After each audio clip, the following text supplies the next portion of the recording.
Today, we are making one of the easiest recipes I've made to date.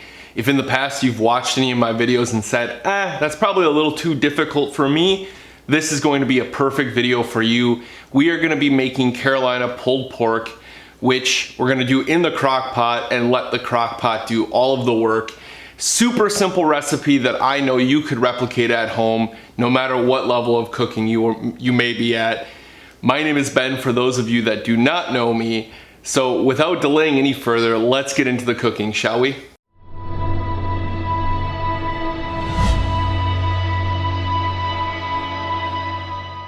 To start things off today, we are going to be making a Carolina style rub to go with our pork shoulder. So I have a 4-pound pork shoulder that we're gonna be using for the pulled pork.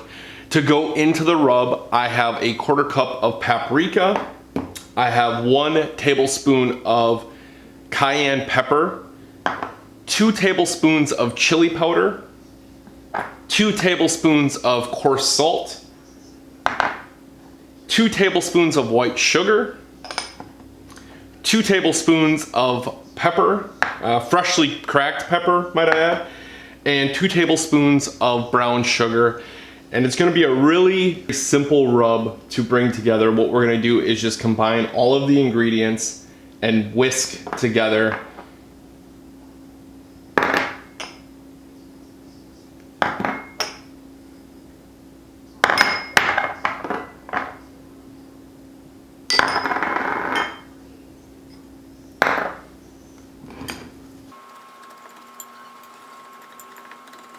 Get it nice and incorporated together.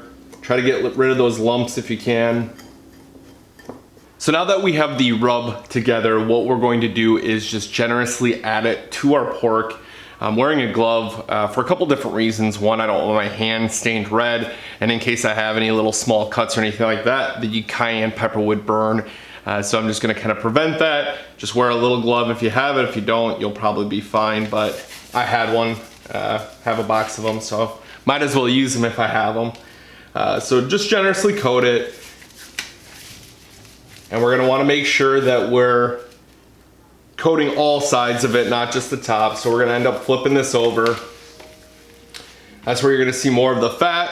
I'm gonna just kind of coat that in. Make sure you're grabbing the excess rub, rubbing it around on all sides of the roast to pick up anything that's laying there still.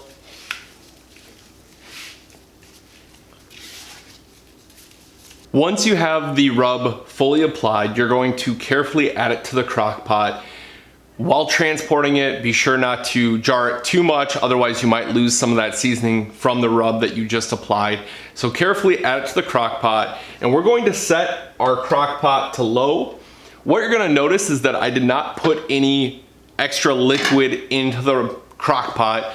What is actually gonna happen with us cooking it on low, it's gonna draw out some of the moisture from the meat itself and allow that pulled pork to cook in its own juices, which is gonna add increased amount of flavor.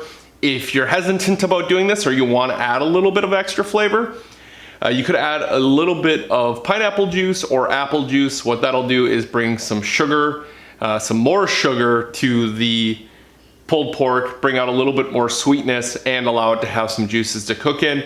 But I'm gonna just let it cook slow and let the juices naturally come out on their own and have it cook in there. So we're going to be waiting for 6 to 8 hours. It is a smaller roast, so my guess is it's probably gonna cook a little bit quicker, but that's okay. I'm still probably gonna aim for about 6 hours. That way it shreds easily and pulls apart nicely. Okay, so it's been about 7 hours, maybe rounding closer to 8. I was watching the Packers game, so I just decided to let it go a little bit longer. It should be set. I took a look at it and have kind of been shredding it apart as it cooks. So now what I'm gonna do is I am going to remove it from the crock pot and let it cool. You don't wanna try shredding it when it's this hot because before we actually shred it, we want to remove all the excess fat we can. You don't want a big chunk of fat in your pulled pork. That won't be tasty. And with a pork shoulder, you're generally gonna have some chunks of fat, which is good. You want that flavor, but you don't want to bite into a big piece of fat. That wouldn't be good for you. So I'm gonna put it on a baking sheet, that way I can spread it out and allow the temperature to lower on what's spread out there in the meat. So I would say let it rest like this for probably 10 minutes, maybe even a little longer, because you're gonna wanna handle it. Now, they do sell the barbecue gloves that are really thick and allow you to pull it apart without letting it rest. I don't own any. If you own some, by all means, have at it. But I'm gonna just let it rest for the sake of my hands. So probably 10 minutes, maybe 15 minutes. We'll see how it goes. I've been letting it sit now for 10 minutes and cooling down. What I'm gonna do is manually go through and find all the chunks of fat, remove the fat, discard them, and place the meat in the bowl. You'll see why I'm putting the meat in a separate bowl in a minute. So now I have the meat all separated from the fat, and I know the suspense is killing you as to why I have it in a glass bowl. But what I'm gonna do is I'm going to use my electric whisk or electric beater and really fluff this meat up. It's gonna allow it to really break down and separate and fluff up tremendously rather than having big chunks, which is my preferred method of having pulled pork, because I want it really finely shredded and really fluffy. So that's what we're gonna do now.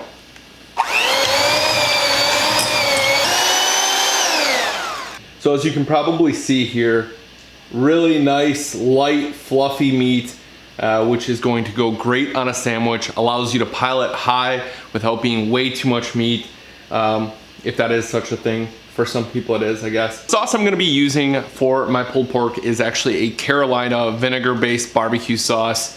And you can find the video for this. I just uploaded it yesterday, actually. You can find it in the link below, or in the video description below. Otherwise, there should be a pop-up on the screen here to take you there if you wanna watch it. Otherwise, just follow your way back through my YouTube channel, watch all the YouTube videos, no harm, no foul, either way. So as you can see, it's not as thick as a normal barbecue sauce. That's because it's the vinegar based. And when I was in Carolina, there's actually a few different barbecue places where we went to where they serve this with all the barbecue you got. So wanted to keep it traditional, wanted to make a vinegar barbecue sauce. I'm not a huge fan of that style of barbecue sauce, but it is good. It's a different style, more of a traditional one, I guess. So we're gonna add, I did that a little bit backwards, meant to use the tongs. But we're gonna add the barbecue, and then we're gonna just take a little bit of this vinegar and we're gonna just pour it over and let it go into the barbecue itself. It's gonna be a little bit on the spicier side. For those of you that don't really like spicy, you might wanna stick with a normal barbecue sauce or one that you like, but I encourage you to try it. It's easy to make and it's something different. So let's give this a try, shall we?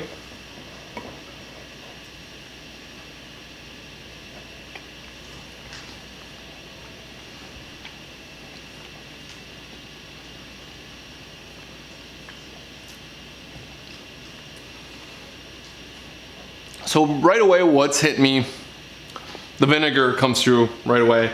That meat, really good. The pork shines through really nicely. It doesn't get overpowered by the spices, but you can definitely taste the other spices that are there. And then the pepper flakes from the vinegar add a little bit of kick towards the end, or you actually bite into it, which is really good. Honestly, really simple food to make, but really flavorful that you can bring to your tailgating party. Nothing better than that, right?